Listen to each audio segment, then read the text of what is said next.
Hi, folks, and welcome to another edition of Communication U. Today's special guest is Erik Worre. Erik is widely considered the world's leading network marketing trainer. He's built sales organizations totaling more than 500,000 distributors in 60 countries. His book, Go Pro: 7 Steps to Becoming a Network Professional, has sold more than 1.5 million copies. Erik, welcome to Communication U. Our class is now in session. It's my pleasure to be here, sir. What is network marketing? Network marketing, it is a distribution model for companies who have products that they want to sell and they don't want to go through traditional distribution. They set up a network of independent distributors who are going to take a good product and move it to the marketplace using word-of-mouth advertising. That's as simple as I can make it. How did you get into it? I got into it because, frankly, I had 18 jobs by the time I was 22 years old. I didn't have a lot of talent or education. I didn't go to college. I started a family and I needed cash flow, and a friend of mine that I respected, who was a millionaire, said, you should maybe check this out. I think I would have a way for us to make some extra money. And I started back in 1988 and began a career that continued to this day. How big is this industry? It's about almost $200 billion a year in revenue. All the companies included, $200 billion a year in revenue. The commissions paid out to the sales reps and the distributors that are helping those companies distribute their products.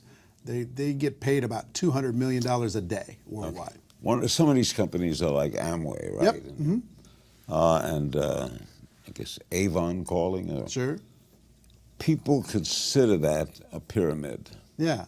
Is it a pyramid? Because they say it's not the product, it's the distributor. Yeah, some people think it's too good to be true. And frankly, if I'm honest, that part of that reputation is earned. And I'll tell you why.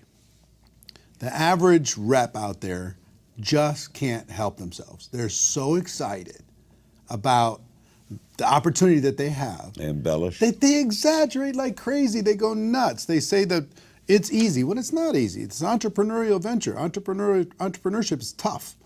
They say it's going to be fast. They say the product sells itself. And if all those things were true, the companies wouldn't need the distributors. And then they exaggerate on the product too. They say the product cures this and it's magical that and it sells itself, all that nonsense. And because of that, it sets this crazy expectation in the average person's mind that sounds way too good to be true. And when they get involved, they try it, it doesn't live up to the expectation. They go, I guess this thing is just whatever. So they get carried away. They get carried away. But when if your job is to hire more distributors, mm-hmm. aren't you more interested in the distributor than the soap? No, I mean, here's the thing. Ultimately, the only way anybody gets paid is to move product. They got to move product through that distribution system, right? Now, the second thing that helps is when you grow a network of people doing the same thing. You sell product, you make a high commission. You build a team of people selling the products, you make a lower commission, but on a larger group of people, okay? So the larger group of people does give you leverage, but nothing happens. Nobody gets paid for the act of recruiting a team. They only get paid when the product moves to a consumer. But if I have 1,000 distributors, mm-hmm. I don't have to sell anything. Well, you need to lead by example if you want to lead those people, right? So you're going to need to sell something. Network marketing really is a lot of people doing a little bit. You know, people making a few extra dollars, and for those with big dreams and big ambitions to kind of amp it up. Why do companies choose to go that route? In other words, why didn't Amway just make products and put them in stores? I think it's so efficient. This method of operation, this method of distribution is so efficient and compared. Think about what's online today. All the different voices, people who are pounding on you in every direction to try to get your attention, try to get your eyeballs, try to have you watch their show or listen to whatever it is they're going to say. And everybody's tuning it out. It's so fragmented today, nobody's listening. But word of mouth advertising is more powerful than ever. If I say to you, hey, there's something that I tried and it really worked for me, that's going to work Absolutely. 1,000 times better than 50 ads on the internet. Why do people join these companies? What is the attraction? I think, Larry, people are ready today more than any other time in history to be their own boss. Technology is wiping out jobs. Technology is wiping out industries. The human value is going down and down and down as technology goes up and up and up. And people are saying, I don't want to fit in some other system anymore. I want to be my own boss, but they don't know how to do it. Do they have a good product? Do they have enough money? Do they have the expertise in order to be able to do it? But if there was a way for a person to start their own business without a lot of risk, and they could flex that entrepreneurial muscle, see if they have the chops, they're interested. So it's making a big difference. People are taking that step. Are you fighting the Amazons of the world, or are you on a parallel line? Well, Amazon is a unique, as you know, they're taking over the world, right? There's these few companies that are absolutely changing distribution. But what they don't have is word of mouth advertising. They don't have a network of passionate people who believe in the product, sharing it with other people. We provide a really important educational need in the marketplace. We educate people on products that will be valuable to them. We don't really deal with commodities as much. We just deal with products that are valuable that we can help to inform somebody else about. What communication skills are the most important for the network marketer? Well, communication skills, that's your world, right? Yeah. I think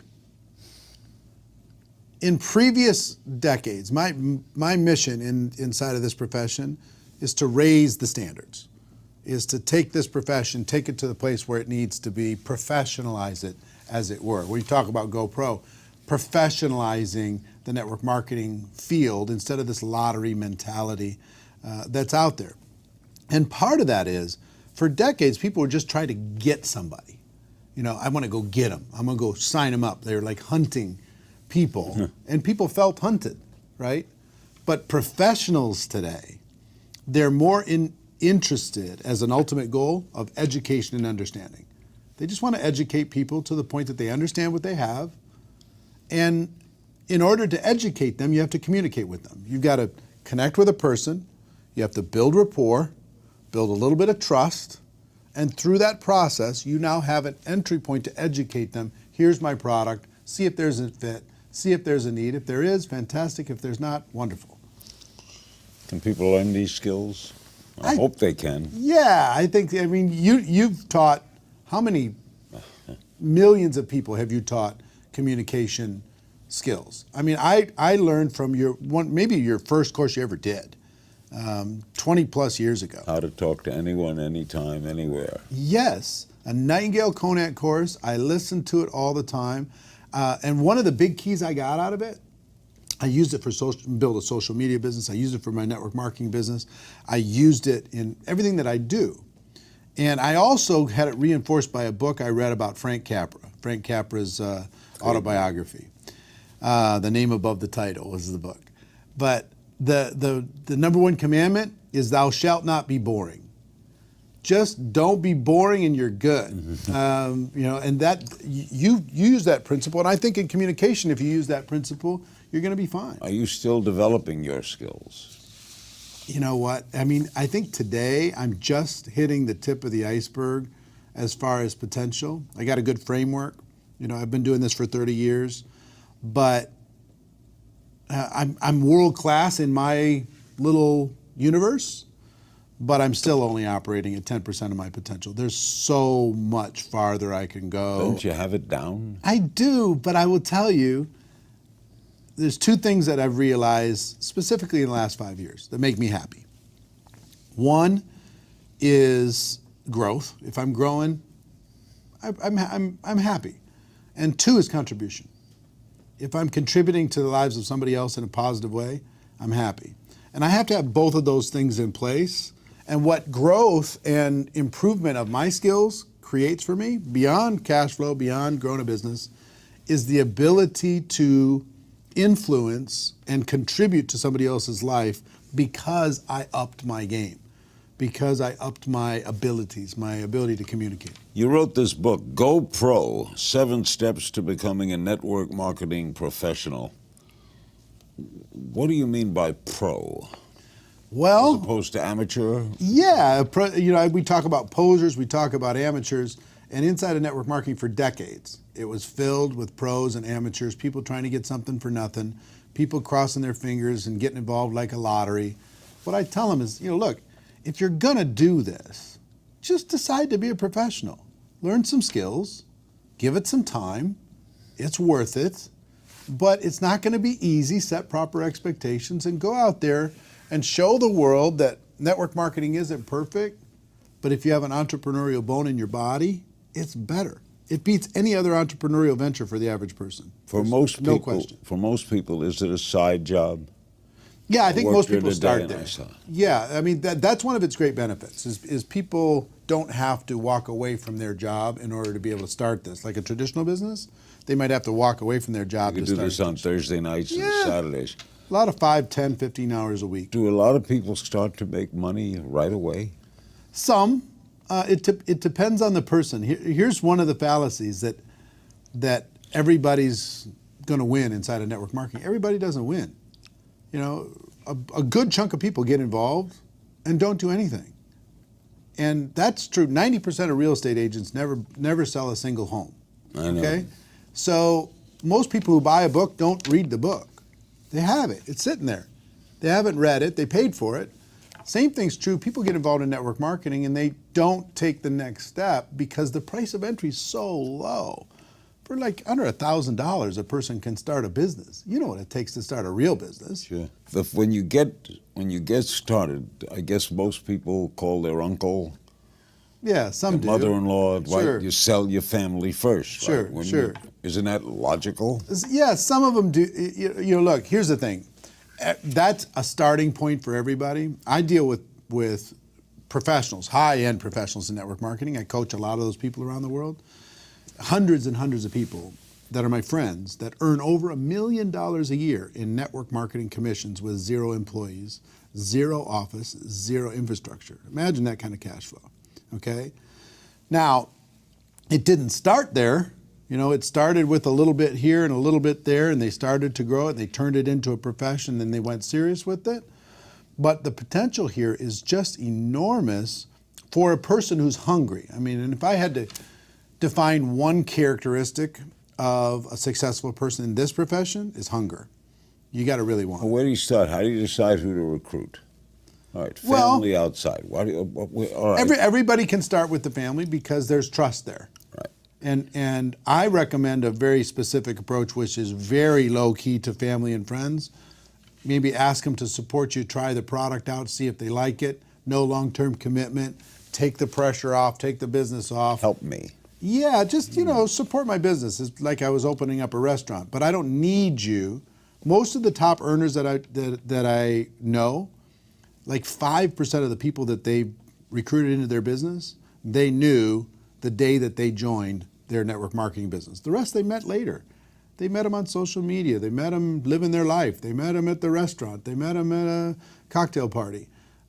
So it's a skill set to kind of attract the world, educate everybody, and see if there's a fit. If there's this knock about network marketing is these people are so inappropriate. They're passing out business cards at funerals, you know what I mean? They're networking at the wedding, and it's just so annoying. Yeah. And everybody's just like, come on, I don't want to be associated with that nonsense. Do you have to love your product? I've seen people succeed without it, but it's such a disconnect because I don't think you can fool people long term. I mean, if you don't really have an emotional connection with your product, eventually people are going to sense that. And I think just building it as the product's an excuse to be able to make money is a problem. Eugene Lederman wrote a book years ago called The Sale Begins When the Customer Says No. Exactly. What do you do when someone says no? One of my key mentors, his name is Sam Georges, he taught me that all of business is conversation. And if a conversation is happening, your business is alive. If the conversation stops happening, your business is dead. So what I teach and what I've done is just keep the conversation going.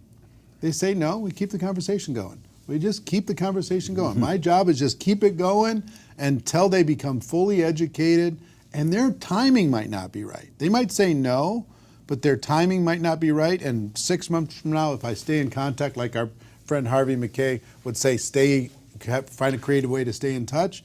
If I stay in contact and their clock dial hits high noon and all of a sudden they're open, I'll be standing there ready. Harvey knows everybody's birthday. It's unbelievable. Yeah, I know. What can people in network marketing help other people in different forms of sales? Here's the basics. What can salespeople in other industries learn from the marketer? Yeah, in some, what we deal with is long-term relationship selling. Okay, it's not transactional. Like if somebody's going to sell somebody a used car, they're done with them. In network marketing, we involve somebody and we stay connected with them and we stay in contact with them. The conversation keeps going.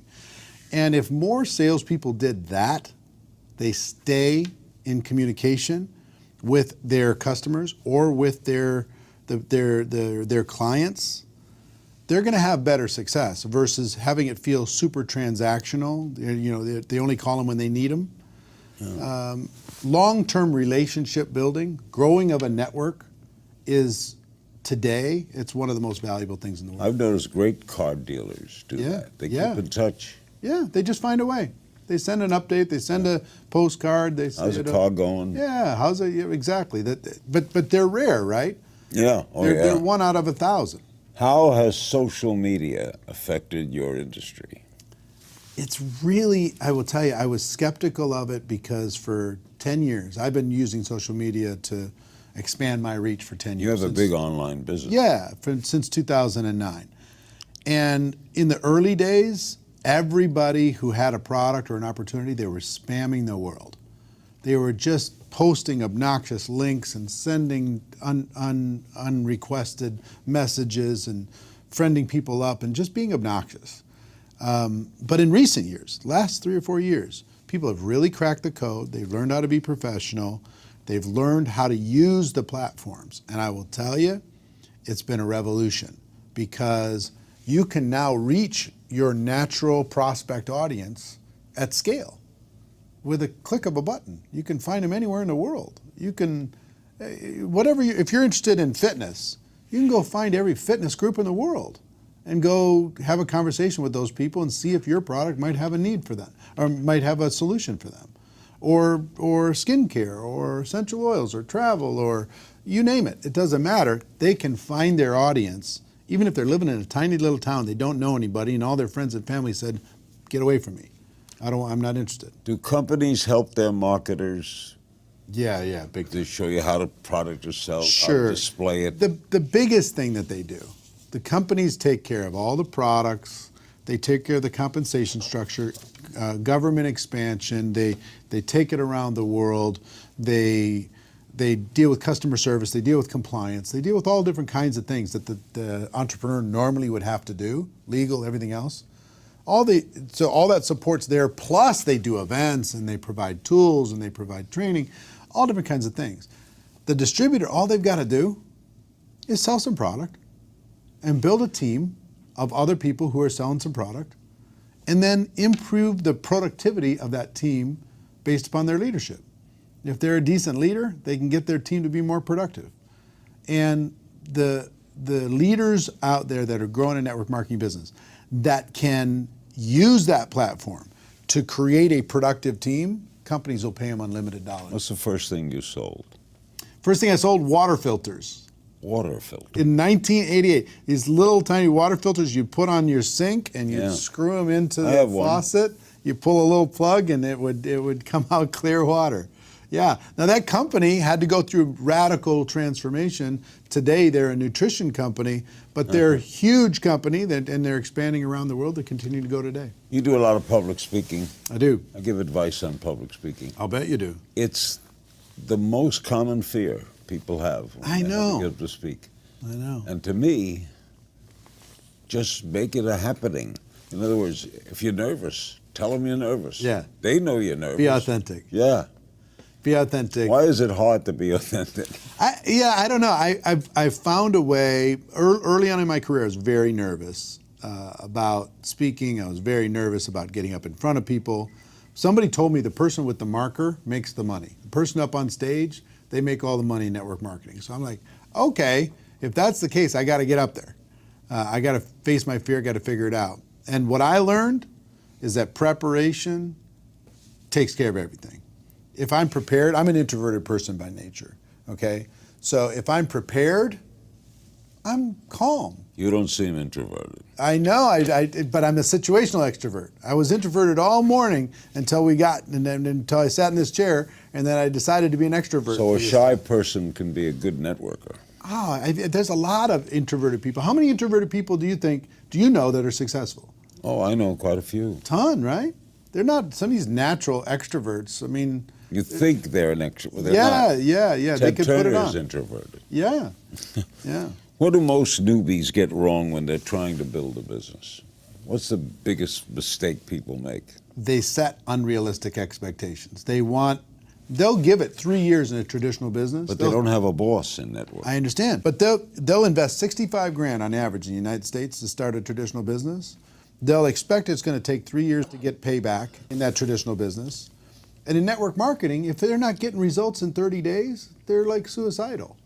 You got to give it some time. You got to develop some skills. You got to learn some stuff here and not expect this to be magic beans you drop into the ground and it's going to grow up into heaven. It's going to take some work. Most people get involved, they expect something for nothing, or at least expect to do less work and get more results. Here's what it's going to give you. This profession is going to pay you fairly for what you put into it, but it won't limit how much you can put into it and how much you can get out of it. That's the best case scenario for an entrepreneur. Yeah, it's limitless. It is. It's as much as your imagination. And I will tell everybody all the time, I've been thinking small for 30 years. I get around these people like yourself, people like Harvey McKay, people like Lou Holtz and Richard Branson and Tony Robbins and all these different people are my friends. I realize how small I'm thinking.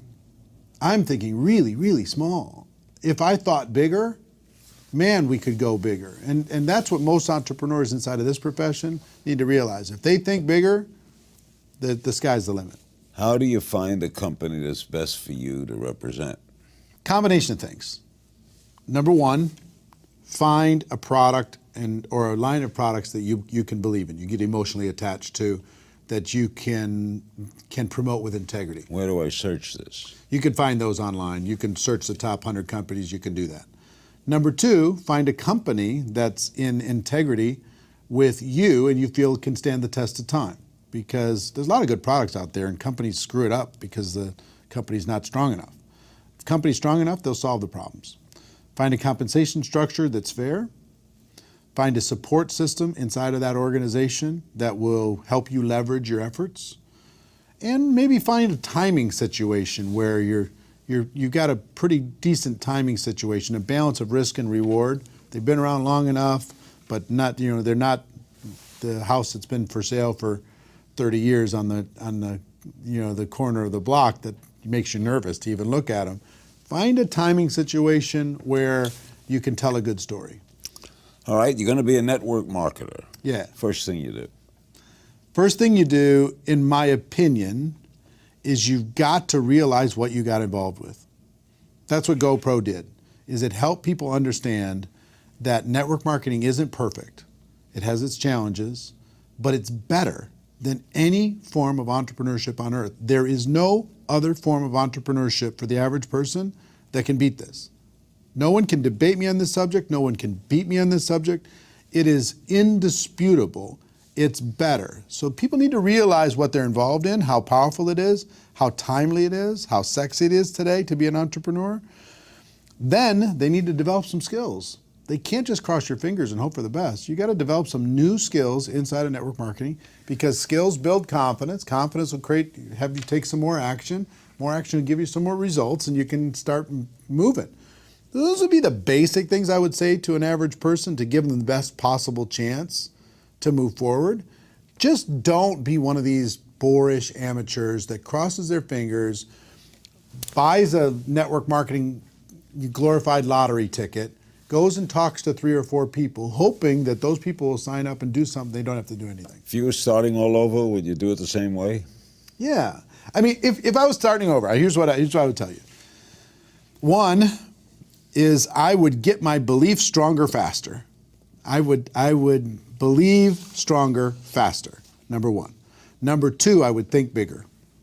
I would not have these small limiting beliefs at the beginning. If I can go back in time and give myself some advice, is to think bigger, kid. You're playing too small. I would move faster and I would be stronger. I'd put my shoulders back, I'd put my chest out, I'd put my chin up, and I would just say, come on, world, let's go. I did a piece of that, but not to the level. You know, I had success, but not to the level that I think I could. If I did it again. Great guest. Thanks, man. The book is Go Pro, 7 Steps to Becoming a Network Marketing Professional. Thank you, Mr. King. Erik Worre. That's it for this edition of Communication U. I hope you've enjoyed our time together, and I hope you learned something that you'll apply to your life today. You'll never know when you'll find that single spark of insight that makes the difference for you. See you next time, pal.